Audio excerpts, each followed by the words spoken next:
रात के तकरीबन 2 बजे थे। संजय अपने कमरे में आराम से सो रहा था। तभी उसके मोबाइल पर नरेंद्र का कॉल आता है। संजय, संजय, मुझे तुमसे एक जरूरी बात करनी है। मेरे पास ज्यादा वक्त नहीं है। संजय, मुझे अभी सेंटर 1 के पास आकर मिलो, और वो बैग। इतना कहते ही कॉल कट हो गया। संजय को कुछ समझ में नहीं आ रहा था। उसने अपना मोबाइल लिया और सेंटर 1 के लिए निकल गया। संजय बहुत देर तक वहां नरेंद्र का इंतजार करता रहा। बहुत देर इंतजार करने के बाद नरेंद्र वहां नहीं आया। संजय ने कॉल ट्राई किया, पर फोन स्विच ऑफ आ रहा था। ये नरेंद्र भी ना खुद चैन से रहता है, ना मुझे रहने देता है।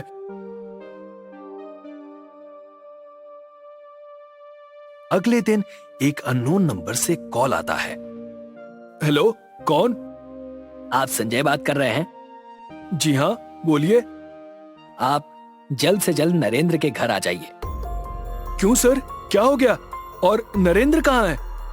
तुम्हें सब समझ में आ जाएगा, बस नरेंद्र के घर आ जाओ। संजय बिना वक्त गवाए नरेंद्र के घर पहुंचा। अपने सामने नरेंद्र की लाश देखकर संजय के पैरों तले जमीन खिसक गई। सामने नरेंद्र की लाश पड़ी थी। मिस्टर संजय, क्या आप नरेंद्र के दोस्त हैं? जी हाँ, पर ये सब कब हुआ और कैसे हुआ? कब हुआ, कैसे हुआ, क्यों हुआ, किसने किया, ये सब जल्द ही पता चल जाएगा। फिलहाल आप हमें ये बताएं कि नरेंद्र ने आपको कॉल क्यों किया था? लास्ट कॉल आप ही का है। संजय ने सारी बात इंस्पेक्टर राठौर को बताई। उसके बाद नरेंद्र की डेड बॉडी को पोस्टमार्टम के लिए हॉस्पिटल भेज दिया गया। इंस्पेक्टर राठौर इस केस की पूरी छानबीन कर रहे थे। 2 दिन बाद जब पोस्टमार्टम की रिपोर्ट आई तो उसे देखने के बाद इंस्पेक्टर राठौर सीधे संजय के पास गया। कुछ देर उससे बात करने के बाद इंस्पेक्टर राठौर वहां से निकल गए। आपको क्या लगता है सर, किसने किया होगा नरेंद्र का खून, और क्यों? खूनी बहुत शातिर है सर, ना घर में कोई तोड़ फोड़ और ना ही चोरी। कामिनी, ये केस ऊपर से जितना सीधा दिख रहा है उतना है नहीं। ऐसी कोई तो कड़ी है जो हमारी नजर से छूट रही है। क्या सर? एक बात तो साफ है कामिनी, खूनी सिर्फ खून करने के लिए वहां नहीं आया था। जरूर उसे कुछ ना कुछ चाहिए था। इंस्पेक्टर राठौर ने नरेंद्र की कॉल हिस्ट्री निकाली। उसके पिछले कई महीनों का रिकॉर्ड चेक किया। वो कहां गया था, कौन से रेस्टोरेंट पे रुका था, किससे मिला था। सर, ऐसा तो नहीं कि संजय ने ही नरेंद्र का खून किया हो और हमें गुमराह करने के लिए कोई कहानी बता रहा हो?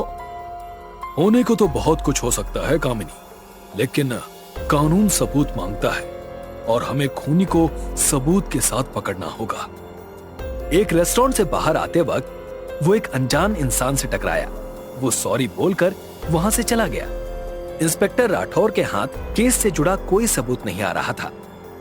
कुछ दिन बाद कामिनी और इंस्पेक्टर राठौर नरेंद्र के घर गए। नरेंद्र के कमरे में दोनों जैसे ही गए तो संजय वहां पहले से ही मौजूद था। उन्हें वहां देख संजय घबरा गया। क्या बात है मिस्टर संजय, आप यहाँ क्या कर रहे हैं? लगता है हमसे ज्यादा तो आप इस केस में इंटरेस्टेड हैं। नहीं सर, ऐसा कुछ नहीं है। तो कैसा है, आप ही बताइए। संजय ने बताया कि उसने नरेंद्र का खून होने से पहले उसे 2 लाख रुपए दिए थे। उसे लगा कि वो पैसे उसने घर में ही कहीं रखे होंगे, इसीलिए वो ढूंढने के लिए वहां आया था। इंस्पेक्टर राठौर ने संजय को वार्न किया कि वो नरेंद्र के घर के आसपास नहीं आएगा और जब तक केस खत्म नहीं होता वो शहर छोड़कर नहीं जा सकता। कुछ दिन बाद इंस्पेक्टर राठौर एक चाय की दुकान पर चाय पी रहे थे। तभी कामिनी का कॉल आता है। हाँ, बोलो कामिनी। सर, आप कहाँ हो? केस के बारे में कोई इन्फॉर्मेशन मिली आपको? हाँ कामिनी, इन्फॉर्मेशन तो मिली है। नरेंद्र ने अपने घर में कोई बहुत कीमती चीज छुपा रखी है। हम कल सुबह ही वहां जाएंगे और चेक करेंगे। आज रात को एक जरूरी काम से मुझे बाहर जाना है। Okay Kamini. Okay sir. Inspector Rathore वहां से चले गए। उस रात को तकरीबन 1 बजे एक आदमी नरेंद्र के घर में घुसा। उसने पूरे काले रंग के कपड़े पहने हुए थे, मुंह ढका हुआ था। वो नरेंद्र के कमरे में कुछ ढूंढ रहा था। तभी लाइट जली इंस्पेक्टर राठौर और कामिनी भी वहीं थे। उस आदमी ने वहां से भागने की कोशिश की, मगर कामिनी ने उसे पकड़ लिया। उस आदमी ने बताया कि उसका नाम सुंदर है और वो एक छोटा मोटा गुंडा है। चोरी करना, किडनैप करना, किसी को धमकी देना, यही सारे काम वो करता है। तभी उसके मोबाइल पर बिल्लू का कॉल आया। फोन उठा और अपने साथी को बोल कि तुझे डायमंड मिल गया है और उसे सेंटर 1 के पास आकर मिलने को बोल। उस आदमी ने वैसा ही किया जैसा इंस्पेक्टर राठौर ने कहा था। थोड़ी देर बाद बिल्लू वहां पहुंच गया। वो सुंदर के पास गया। तू पागल हो गया है क्या सुंदर? यहाँ क्यों बुलाया है मुझे? और डायमंड कहाँ है? तभी छुप कर बैठे कामिनी और इंस्पेक्टर राठौर सामने आए और बिल्लू को पकड़ लिया। इतनी भी क्या जल्दी है बिल्लू साहब? अभी तो आपकी ससुराल में खातिरदारी बाकी है। अब चलें। अगले दिन इंस्पेक्टर राठौर ने संजय को थाने में बुलाया। आइए आइए संजय साहब, कैसे हैं आप? हाल चाल ठीक तो है ना? आपने मुझे यहाँ क्यों बुलाया है? नरेंद्र के खूनी के बारे में कुछ पता चला क्या? सब पता चल जाएगा, जरा पीछे मुड़कर तो देखिए। संजय ने जैसे ही पीछे मुड़कर देखा, उसकी आंखें फटी की फटी रह गईं, क्योंकि सामने नरेंद्र खड़ा था और वो भी जिंदा। सर, मुझे समझ नहीं आ रहा है कि आपको इस बात का पता कैसे चला कि नरेंद्र जिंदा है? इंस्पेक्टर राठौर ने बताया कि जब वो छानबीन करने के लिए रेस्टोरेंट गए थे, तब एक आदमी उनसे टकराया था। वो सुंदर ही था। उसके हाथ में एक कीमती ब्रेसलेट था। ये वही ब्रेसलेट था जो उस दिन उन्होंने नरेंद्र के घर उसकी तस्वीर में देखा था, लेकिन वो श्योर नहीं थे। लेकिन उसके अगले दिन जब वो चाय पीने के लिए दुकान पर गए, तब ये सुंदर चुपके से उन पर नजर रख रहा था। उनका शक तब यकीन में बदल गया। इसीलिए उन्होंने कीमती सामान नरेंद्र के घर होने की बात की, ताकि ये वहां जाए और वो उसे पकड़ ले। और हुआ भी वैसा ही। ये वहां आया और पकड़ा गया। वाह सर, क्या बात है। लेकिन सर, एक बात समझ नहीं आई। नरेंद्र की डेथ हो गई थी, पोस्टमार्टम की रिपोर्ट भी आ गई थी, हम खुद इस केस को हैंडल कर रहे थे, तो नरेंद्र जिंदा कैसे है? और अगर नरेंद्र जिंदा है तो वो लाश किसकी थी सर? कहानी में असली ट्विस्ट तो अब आया है कामिनी। जब मैं पोस्टमार्टम की रिपोर्ट लेकर संजय के घर गया, क्योंकि पोस्टमार्टम में नरेंद्र की बॉडी में शराब पाई गई है, और संजय ने मुझे बताया था कि नरेंद्र शराब नहीं पीता था। कल इन दोनों को पकड़ने के बाद जब मैंने इस ब्रेसलेट के बारे में पूछा, तो उसने बताया कि ये ब्रेसलेट नरेंद्र का नहीं बल्कि वीरेंद्र का है। ये वीरेंद्र कौन है सर? नरेंद्र और वीरेंद्र सगे भाई हैं। नरेंद्र और वीरेंद्र वीर प्रताप के बेटे हैं। वीर प्रताप ने अपने दोनों बेटों को अपनी जायदाद बराबर बांट कर दी थी और दोनों को एक जैसा ब्रेसलेट भी दिया था। लेकिन जो डायमंड बहुत ज्यादा कीमती था, वो वाला ब्रेसलेट नरेंद्र को दिया था, क्योंकि वीरेंद्र को शराब पीने की आदत थी और इस बात से उसके पिता नाराज थे। अपने पिता की मौत के बाद वीरेंद्र हमेशा नरेंद्र को डायमंड को लेकर धमकाता। उस रात जब नरेंद्र ने संजय को कॉल किया, तब नरेंद्र डायमंड की जिम्मेदारी संजय को देना चाहता था, लेकिन उससे पहले ही वीरेंद्र इन दो गुंडों के साथ नरेंद्र के घर गया। नरेंद्र और वीरेंद्र के बीच वहां हाथापाई हुई। बिल्लू ने नरेंद्र के सिर पर वार करना चाहा, लेकिन गलती से वीरेंद्र को चोट आई। सर से ज्यादा खून बहने के कारण वीरेंद्र की मौत हो गई। नरेंद्र को किडनैप करके रखा। जब वीरेंद्र की मौत हो गई, तो बिल्लू ने उसके हाथ से ब्रेसलेट चुरा लिया और यहीं उसने गलती कर दी। वाह सर, क्या बात है। आपने तो घास में सुई ढूंढने के बराबर अपने खूनी को पकड़ा है। आपका जवाब नहीं सर, कमाल कर दिया। अपना तो बस ऐसा ही है। मिस्टर और मिसेस शर्मा के घर शादी के 5 साल के बाद जब बेटी ने जन्म लिया, तो पूरे घर के लोग बहुत खुश थे। उसके पहले जन्मदिन पर उन लोगों ने शानदार पार्टी का आयोजन किया। शहर के नामी गिरानी लोग उस पार्टी में आए हुए थे। मिसेस शर्मा तो अपनी बेटी को एक पल के लिए भी खुद से दूर नहीं कर रही थी। तभी अचानक घर की लाइट चली गई और कोई मिसेस शर्मा की गोदी से बच्चे को छीन कर ले गया। मिसेस शर्मा शोर मचाने लगी। जब तक कोई कुछ समझ पाता, पूरे घर की लाइट वापस आ गई, मगर उनकी बेटी का कोई पता नहीं था। सिक्योरिटी, कोई है? जल्दी से पता करो, अभी कोई ज्यादा दूर नहीं गया होगा। ढूंढो मेरी बेटी को। आप फिक्र ना करें, हो सकता है वो इस पार्टी को छोड़कर ही ना जा सका हो। हम लोग आसपास ढूंढने जाते हैं। अरे कोई पुलिस को भी तो फोन करो। Hello, police station. जैसे ही पुलिस स्टेशन खबर गई,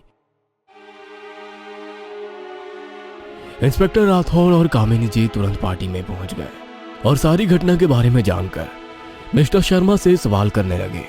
यह पार्टी में जो भी लोग मौजूद है तब आपने ही इनवाइट किए हैं या किसी और ने भी कुछ लोगों को इनविटेशन भेजे हैं? आप भी कैसी बातें कर रहे हैं सर? मेरी पार्टी है तो इनविटेशन भी मैं ही भेजूंगा ना। हमें सारे गेस्ट की लिस्ट चाहिए। गेस्ट की लिस्ट चाहिए? मतलब क्या है इसका? आप लोग हम पर शक कर रहे हैं? देखिए, एक छोटी बच्ची गायब हुई है और उसको ढूंढने के लिए हम सब पर शक करेंगे। हमें अपना काम करने दीजिए। कामिनी जी, आप तुरंत आसपास के रास्ते पर गाड़ियों की चेकिंग चालू करवा दीजिए। कोई भी गाड़ी बिना चेकिंग के आगे नहीं जानी चाहिए। इस बंगले के सीसीटीवी और आसपास के बंगले की सीसीटीवी के फुटेज चेक करिए, शायद कोई क्लू मिल जाए। Yes sir. राठौर कामिनी जी अपनी इन्वेस्टिगेशन कर रहे थे, मगर मिसेस शर्मा का रो रो कर बुरा हाल था। मैम प्लीज आप रोना बंद कीजिए और हमारे साथ कोऑपरेट कीजिए। आपको किसी पर शक है? कामिनी जी की बात सुनकर मिसेस शर्मा ने नामे गर्दन हिला दी।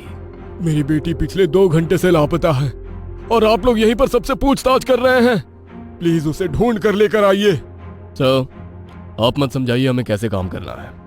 गाड़ियों की तलाशी में कुछ हासिल हुआ या आसपास के सीसीटीवी कैमरा में कोई फुटेज मिली? पिछले 2 घंटे में इस घर से कोई भी गाड़ी बाहर नहीं गई है। केवल एक लोडिंग ऑटो ही यहाँ से निकला है और वो ऑटो केटरिंग सर्विसेज वालों का ही था। कैटरिंग सर्विस वाले का ऑटो? शर्मा जी, आपकी कैटरिंग कौन देख रहा था? उसे बुलाइए। इंस्पेक्टर राठौर के कहने पर तुरंत कैटरिंग वाले को बुलाया जाता है, मगर कैटरिंग वाला इंस्पेक्टर के सामने आते हुए कांप रहा था। क्या हुआ? इंस्पेक्टर राठौर का नाम सुनकर अपनी दादी नानी याद आ गई? यदि डर लगता है तो गलत काम क्यों करते हो? सर, मैंने कोई गलत काम नहीं किया, वो तो बस ऐसे ही। जब घर की लाइट गई थी और बच्ची गायब हुई थी, उसके बाद तुम्हारा लोडिंग ऑटो इस घर से रवाना हुआ था। उस लोडिंग ऑटो में क्या था? मैम, पार्टी लगभग खत्म होने वाली थी। जो एक्स्ट्रा बर्तन और सामान था वो सब लोडिंग ऑटो में भिजवाया था।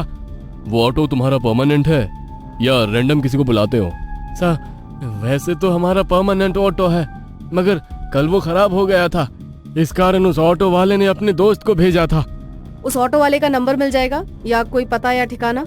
कामिनी के पूछने पर कैटरिंग वाले ने उस ऑटो वाले का मोबाइल नंबर दे दिया।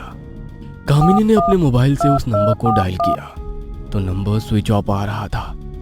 तभी सन्नाटे को चीरते हुए मिस्टर शर्मा की फोन की रिंग बजने लगी। हेलो, कौन? मुझे नहीं पहचाना? इतनी जल्दी भूल गया शर्मा? अपनी बेटी की खैरियत चाहता है तो अपने आसपास इकट्ठा हुई भीड़ को अपने अपने घर रवाना करो और इंस्पेक्टर को भी विदा करो, उसके बाद मुझसे बात करना। अपहरणकर्ता की बात सुनकर मिस्टर शर्मा हाथ जोड़कर सभी को अपने घर रवाना करते हैं। फिर इंस्पेक्टर राठौर और कामिनी जी से भी जाने की गुजारिश करने लगे। सर, आप खामोखा परेशान हो रहे हैं, हमें अपना काम करने दीजिए। जल्दी आपकी बेटी को ढूंढ लेंगे। यदि मेरी बेटी जिंदा रही तो ही तो उसे ढूंढ पाओगे ना। अभी आप लोग चले जाइए। मिस्टर शर्मा के बार बार इंसिस्ट करने पर वे लोग उनके घर से बाहर आ गए। सर, आपने आसानी से शर्मा की बात मान ली। हमें रुककर वहाँ पर थोड़ी पूछताछ तो करनी थी। कामिनी, उस बच्ची को ढूंढने के लिए हमारा बाहर आना जरूरी था, क्योंकि बच्ची वहां से निकल चुकी थी। यदि हम लोग जिद कर कर वहां पर रुकते तो हो सकता है वो किडनैपर बच्ची को नुकसान पहुंचाता। उसकी सुरक्षा के लिए मैंने ये कदम उठाया। मगर सर, अब क्या? फिक्र मत करो, मैंने शर्मा के घर से निकलने से पहले उनके घर में एक ट्रांसमीटर फिट कर दिया है। उन लोगों की सारी बातें हमें आराम से सुनाई देगी। सर, आप तो कमाल हो, ऐसा कैसे कर लेते हैं आप? अपना तो ऐसा ही है। घर के बाहर राठौर और कामिनी बात कर रहे थे, तभी शर्मा के फोन पर दोबारा किसी का फोन आया। तुमने सभी को खुद से दूर भेजकर बहुत अच्छा काम किया, अगर अब अपनी बेटी से मिलना चाहते हो तो 20 लाख रुपए लेकर शहर के बाहर स्थित ढाबे पर रात के 2 बजे पहुंच जाना। मिस्टर शर्मा किडनैपर की बात मान लेते हैं और तुरंत 20 लाख रुपए के इंतजाम में जुट जाते हैं। दूसरी तरफ इंस्पेक्टर राठौर और कामिनी ने किडनैपर और मिस्टर शर्मा की पूरी बात सुन ली थी। सर, इस किडनैपर ने तो बड़ा हाथ मारा है। उसका पाला राठौर से है। हाथ मारा है कि मधुमक्खी के छत्ते में हाथ डाला है। अपनी पूरी टीम को अलर्ट कर दो, उसे पता चल जाएगा। सादे कपड़ों में उस ढाबे के आसपास सब लोग मौजूद रहें। इंस्पेक्टर राठौर और कामिनी की पूरी टीम अलर्ट होकर ढाबे के आसपास चौकसी करने लग जाती है। तभी मिस्टर शर्मा अपनी कार लेकर वहां पहुंचते हैं। तभी मिस्टर शर्मा का फोन बजने लगता है। फोन पर उनकी बेटी की रोने की आवाज सुनाई दे रही थी। बेटा कहाँ है? लाडो घबरा मत, तेरे पापा आ गए हैं, तू जल्दी हमारे पास होगी। मिस्टर शर्मा बात कर ही रहे थे कि फोन कट गया। Hello hello hello. तभी मोबाइल पर एक मैसेज आया। मिस्टर शर्मा, अपनी बेटी की आवाज सुन ली ना?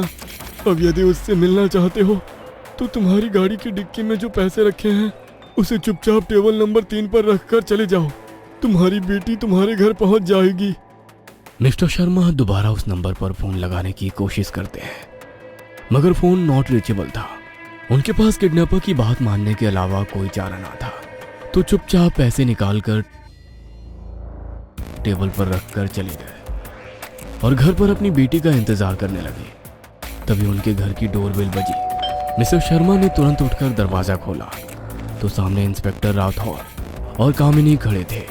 आप लोग यहाँ? आपसे कहा था ना इस केस से दूर रहना। आपको तो सर का शुक्रिया कहना चाहिए। आपके पैसे भी बच गए और बेटी भी। ये लीजिए।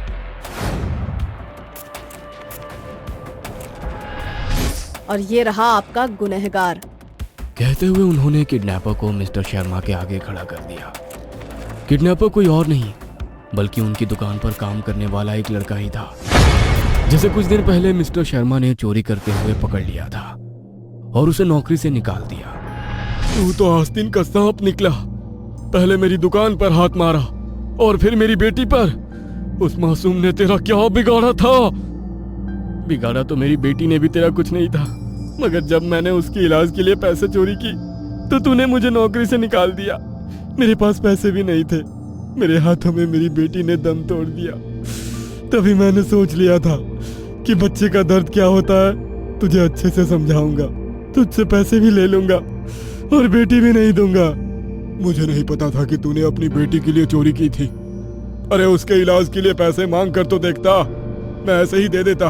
मैंने तो तुझे सुधरने का एक मौका दिया था, इसलिए चोरी करने के बाद भी पुलिस स्टेशन नहीं भेजा, मगर तूने ही। कहते हुए गुस्से में मिस्टर शर्मा किडनैपर को मारने लगे। शर्मा जी, बस कीजिए, अपने गुस्से पर कंट्रोल कीजिए। और तुम्हें अपनी बेटी की तकलीफ से गुजरने के बाद भी किसी और की बच्ची को तकलीफ देते हुए शर्म नहीं आई? अब तो तेरा फैसला कानून ही करेगा। चल चुपचाप। किसी भी केस को सॉल्व करने में आपका मुकाबला नहीं है सर, आप कमाल हो। अपना तो ऐसा ही है।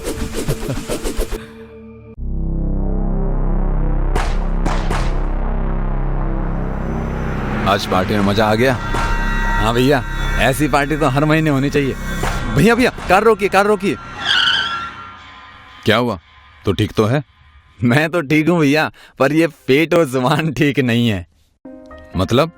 मतलब ये कि इन्हें आइसक्रीम खानी है। अबे छोटे, तू भी ना, कितना नौटंकी है तू। जा ले आ, पर मेरे लिए मत लाना, क्योंकि मेरी जुबान और पेट दोनों फूल हैं।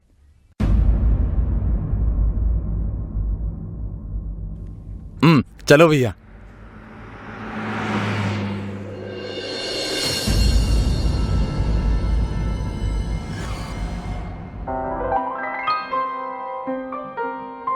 प्रमोद, चलो उठो, घर आ गया।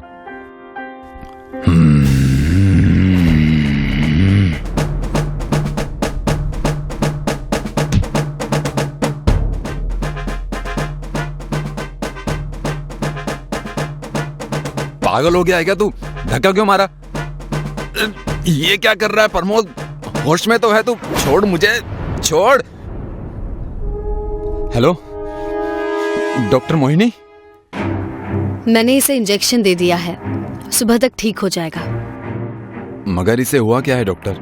ये ऐसी अजीब सी हरकतें क्यों कर रहा है? स्ट्रेस की वजह से कभी कभी ऐसा हो सकता है। मगर इसे किस बात का स्ट्रेस? ये तो बहुत हंस खेल रहा था।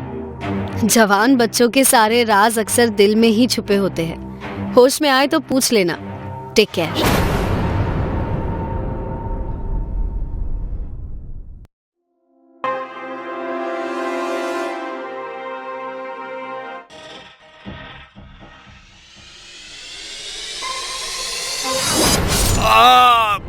प्रमोद, तुम्हें क्या हो गया है? क्यों मारना चाहते हो मुझे? Hello police.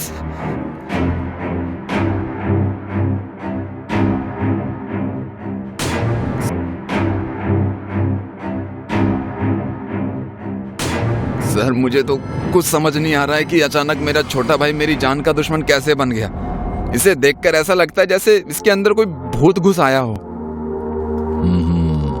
आप जरा खुलकर डिटेल में बताएंगे कि कल रात हुआ क्या था? सर, मैं और मेरा भाई प्रमोद एक पार्टी से घर लौट रहे थे। हम दोनों बहुत हंसी मजाक भी कर रहे थे। रास्ते में प्रमोद को आइसक्रीम खाने का मन हुआ तो बेकरी मोड़ के पास एक ठेले वाली से उसने आइसक्रीम लेकर खाई थी। उसके बाद हम सीधा घर ही पहुंचे थे और तब से मुझे मारने के लिए दौड़ रहा है।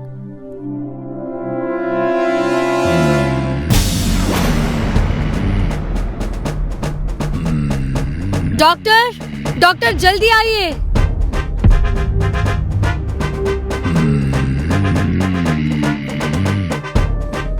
डॉक्टर, क्या हुआ है इसे? स्ट्रेस की वजह से कुछ मरीज अपना आपा खो देते हैं और ऐसी हरकतें करने लगते हैं। घबराने की कोई बात नहीं है। कुछ दिनों में ये बिल्कुल नॉर्मल हो जाएगा। सर, अब क्या करें? करना क्या है? हम भी चलकर टेकरी मोड़ पर मीठी मीठी आइसक्रीम खाने चलते हैं।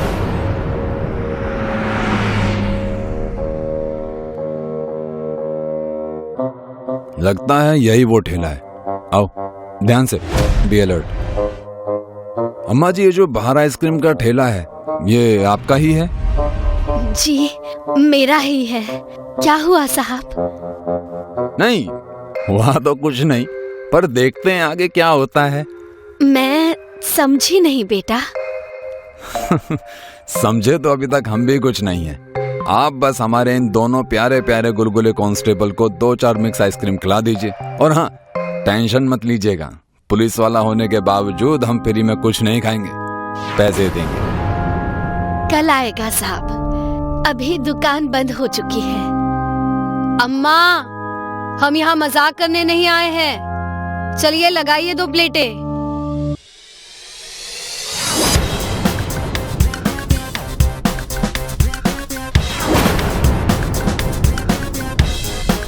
जी, मेरा नाम शालिनी है। मैं जूनियर रिसर्च स्टूडेंट हूँ और मधु मैडम के लिए काम कर रही हूँ। मधु कौन?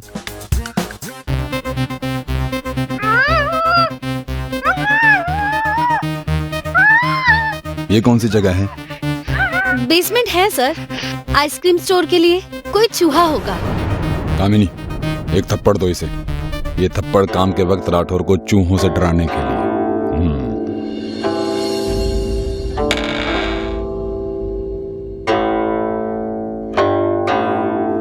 डॉक्टर मोहिनी,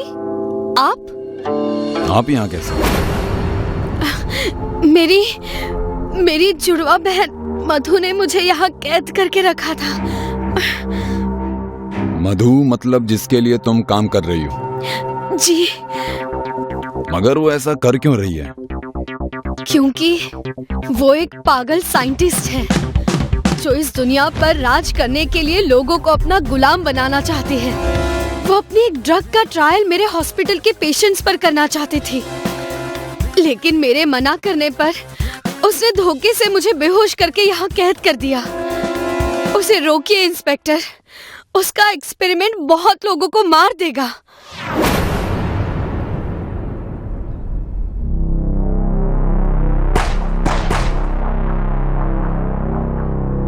इस सब्जेक्ट ने तो ड्रग को रिजेक्ट कर दिया। अब देखें ये कैसा रिएक्ट करता है। रुक जाओ। इंस्पेक्टर, आप? क्या हुआ? आप ऐसे? कामिनी, जस्ट चेक, दोनों ठीक तो हैं? सर, मुकुल जिंदा है। Sir, Pramod is dead. ये क्या बकवास कर रहे हैं आप लोग? किसी का मरना जीना डॉक्टर के हाथ में नहीं होता। हमारे हाथ में सिर्फ इलाज करना होता है और हम अपना ये प्रवचन अपने पास ही रखिए मधु जी, आपका खेल खत्म। मधु? कौन मधु इंस्पेक्टर? मेरा नाम मोहिनी है। अगर आपका नाम मोहिनी है तो इनका नाम क्या है? कोई बात नहीं, आप कुछ नहीं बोल पा रही हैं तो मैं बता देता हूँ। इत्तेफाक से ये आपकी जुड़वा बहन है मोहिनी। आप दोनों हूबहू एक जैसी दिखती हैं, लेकिन बचपन में हुई एक घटना ने आप दोनों को अलग अलग पहचान दे दी थी, और वो थी मोहिनी के हाथ पर लगी चोट, जो इनकी पहचान के रूप में इनके पासपोर्ट में भी दर्ज है।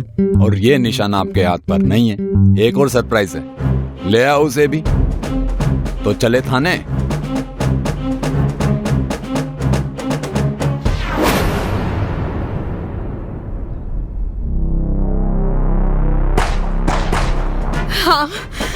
हाँ, मैंने ही अपनी बहन को कैद किया था। वो बहन ही कैसी, जो बहन को आगे बढ़ने से रोके। लेकिन मेरे फॉर्मूले में बहुत ताकत है इंस्पेक्टर। अगर तुम साथ दो तो हम सब मिलकर इस दुनिया पर राज करेंगे। I promise. प्रमोद की तरह 5-6 लोगों के शहीद होने से हमें ही फायदा होगा। बिलीव मी, मैं बहुत बड़ी जीनियस हूँ। सच में, बिलीव मी, मैं बहुत बड़ी जीनियस हूँ। तुम जीनियस नहीं, पागल हो। और तुम्हारा ये एक्सपेरिमेंट इंसानियत के खिलाफ है। तुम्हें पक्का फांसी होगी, फांसी। कामिनी, इसे प्रसाद दो। जी सर।